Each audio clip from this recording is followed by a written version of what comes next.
Marvel Rivals a un problème. Oui. Alors on est fin de saison 1, je monte Grand Maître 3 et je continue de jouer énormément pendant la saison 1.5.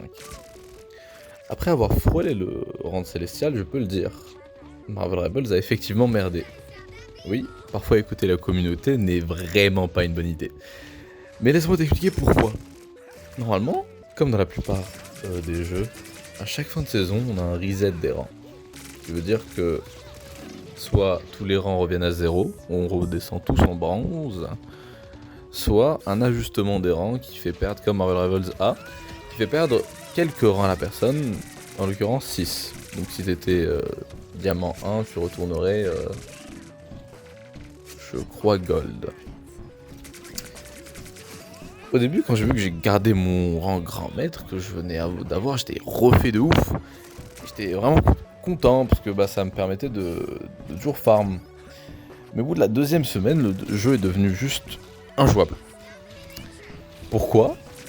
Parce que, et oui je le dis, c'est la faute des teammates. Je dis pas ça pour me vanter, mais se faire écraser lorsque tu lances une game au-dessus de grand maître, au-dessus de diamant, ce n'est pas normal.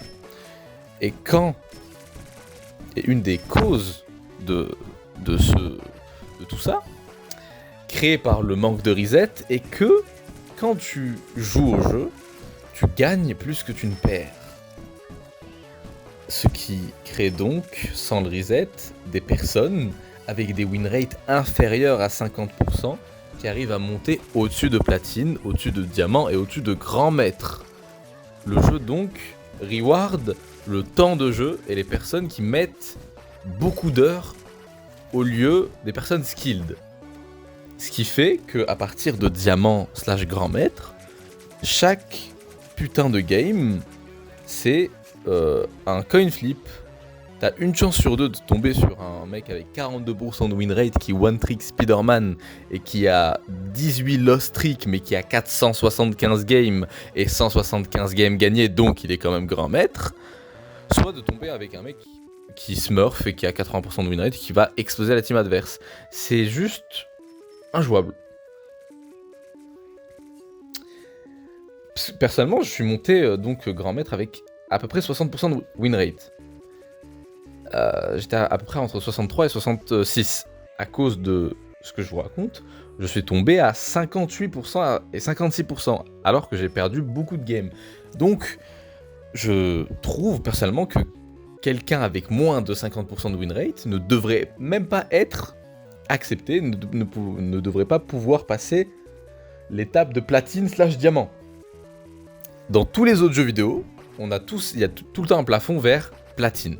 Platine, c'est un elo high dans la plupart des jeux vidéo, mais quand tu dis que t'es platine sur Marvel Rivals, tout le monde en a rien à foutre, parce que tout le monde peut y arriver en quelques jours. Il y a une inflation des rangs qui fait en sorte que le jeu, t'as juste l'impression d'être nul, même quand t'es en grand maître.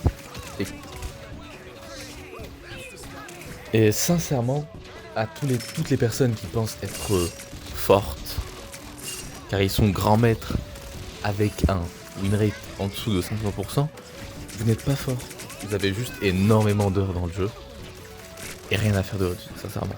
Et c'est souvent ces personnes-là en DPS qui ne veulent pas switch healer, qui ont plus de 50 heures sur le même personnage, souvent Spider-Man, et qui ne savent jouer aucun autre perso, et que à la seconde où le personnage est ban, vous avez simplement perdu la game.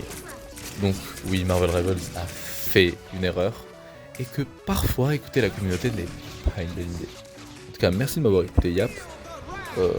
C'était ma deuxième vidéo, et voilà, abonnez-vous.